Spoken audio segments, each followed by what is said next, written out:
दोस्तों ये है आपके सामने मेरे पोर्टफोलियो का अपडेट।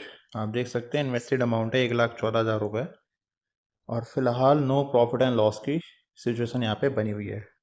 टोटल होल्डिंग है 10।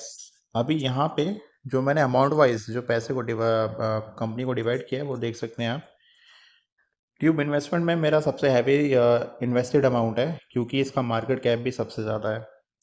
BLS आप देख सकते हैं, केवन डैब आप देख सकते हैं, दोनों ही कंपनियों का जो मार्केट कैप है वो 11-12 हज़ार करोड़ के आसपास का है। इसलिए मैंने अमाउंट भी इनमें कम ही रखा है। कंपनी का बिजनेस काफ़ी अच्छा है। लेकिन यहाँ पे आप देखोगे वीनस पाइप में मैंने सिर्फ 8,000 रुपये इन्वेस्ट किए थे क्योंकि कंपनी भी छोटी है। अच्छा, मैं स्टेक बढ़ाऊंगा अगर ये रेट आ जाता है यहाँ पे इसका 1,200 रुपये के आसपास तो ही, अदरवाइज मैं इसमें कुछ नहीं करूँगा। फ्राइडे को मैंने SBFC में अपना थोड़ा सा स्टेक बढ़ाया, मुझे चांस मिला, और ये अगर इसका रेट 70 रुपये के आसपास आता है तो मैं अपना स्टेक इसमें और बढ़ाऊंगा।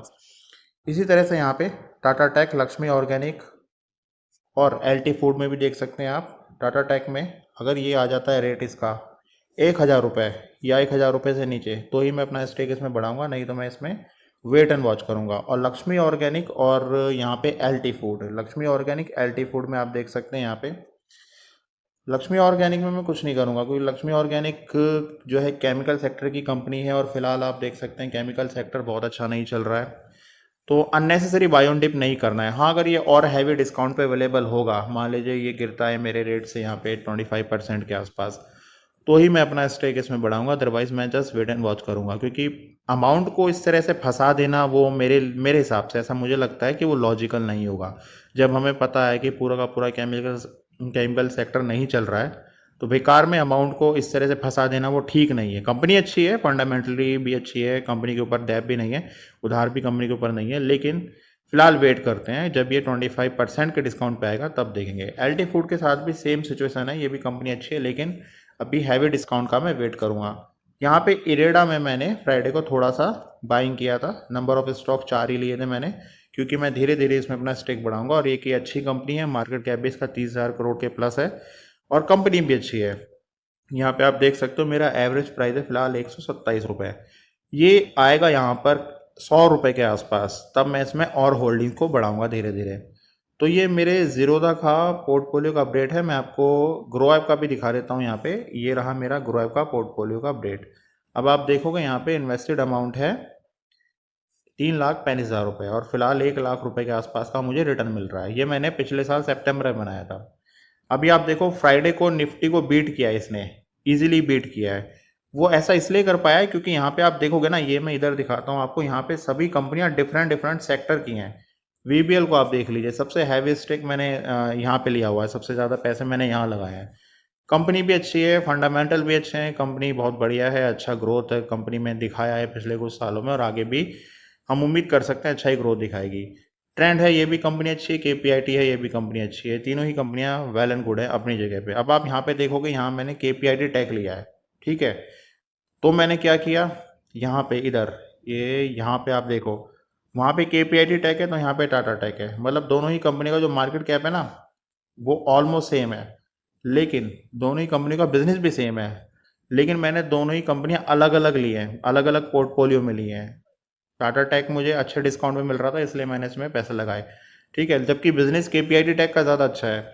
यहाँ पे आप देखोगे इधर बिजनेस KPIT टेक का ज़्यादा अच्छा है। अच्छा, बजाज फाइनेंस है, बजाज फाइनेंस आप देखो पिछले 2 साल से अटका हुआ है, इसलिए मैं अभी इसमें कुछ नहीं कर रहा हूँ, जस्ट वेट एंड वॉच। हाँ, अगर ये 6,000 रुपये के आसपास आएगा, अभी 6,000 नहीं है, 6,400 के आसपास का रेट है, 6,000 आएगा तभी मैं अपना स्टेक इसमें बढ़ाऊंगा। जियो फाइनेंस है, इसमें मुझे अच्छा चांस मिला था, 230 रुपये के आसपास का इस समय मेरा एवरेज प्राइस है और वहाँ मैंने इसे लेके छोड़ दिया। अब मुझे कुछ नहीं करना है, बस इसे होल्ड करके रखना है लंबे टाइम तक। हिंदुस्तान फूड है, आप देख सकते हैं यहाँ पे हिंदुस्तान फूड, ये भी कंपनी अच्छी है लेकिन 2 साल से अटकी हुई है ये भी।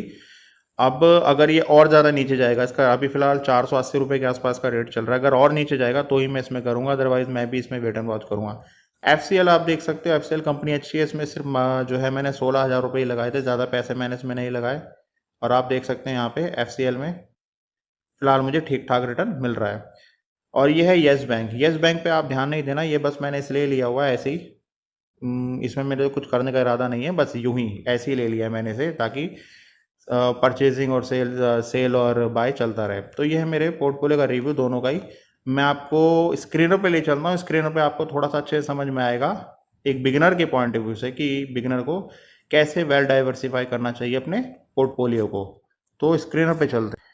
ये आप देखोगे स्क्रीनर पे मेरे पोर्टफोलियो का जो सारे स्टॉक्स हैं यहाँ पे हैं, ये मैंने एक बिगिनर के लिए बनाया है, बिगिनर के पॉइंट ऑफ व्यू से, क्योंकि मैं भी इसी स्टेज पे था। मैं भी ऐसी स्क्रीनर पे लोगों के पोर्टफोलियो देख देख के सीखा कि कैसे वेल डाइवर्सिफाई कर सकते हैं आप अपने पोर्टफोलियो को, कैसे वेल डाइवर्सिफाई कर सकते हैं। तो यहाँ पे आप देखोगे ये सभी इंडस्ट्री हैं, आप देखो ये सभी सेक्टर जो हैं, सभी वो सेक्टर हैं जो ज़्यादा चलते हैं इंडिया में। आप देखो आईटी ज़्यादा चलता है, फाइनेंस ज़्यादा चलता है, एफएमसीजी ज़्यादा चलता है, ऑटो एंसरीज, डिफेंस, केमिकल, स्टील, और ये सभी सेक्टर जो है ज़्यादा चलते हैं। तो आपको इसी तरीके से वेल डाइवर्सिफाई करना है अपने पोर्टफोलियो को। हैवी वेटेज अगर आप दे भी रहे हो तो उस कंपनी में दो जिस कंपनी का मार्केट कैप सबसे ज़्यादा है, जैसे कि मैंने ट्यूब इन्वेस्टमेंट में दिया है। ट्यूब इन्वेस्टमेंट का मार्केट कैप सबसे ज़्यादा है। आप यहाँ पे देख लो, ट्यूब इन्वेस्टमेंट का जो मार्केट कैप है ना, ये 70,000 करोड़ के आसपास है। ठीक है, तो मार्केट कैप के हिसाब से ही आप इन्वेस्ट कर सकते हैं। इसी तरह 20,000 रुपये के आसपास मैं इन्वेस्ट करूंगा इरेडा में। इरेडा फाइनेंस सेक्टर की कंपनी है। किसको फाइनेंस करते हैं? रिन्यूएबल एनर्जी कंपनी को। इसका मार्केट कैप कितना है? 34,000 रुपये। अच्छा, फाइनेंस सेक्टर की इरेडा हो गई, और कौन सी है मेरे पास? ये आप देख सकते हो यहाँ पे SBFC और इरेडा, ये दोनों फाइनेंस सेक्टर की कंपनी है, लेकिन आप गौर करोगे तो दोनों अलग अलग सेक्टर में फाइनेंस करती हैं।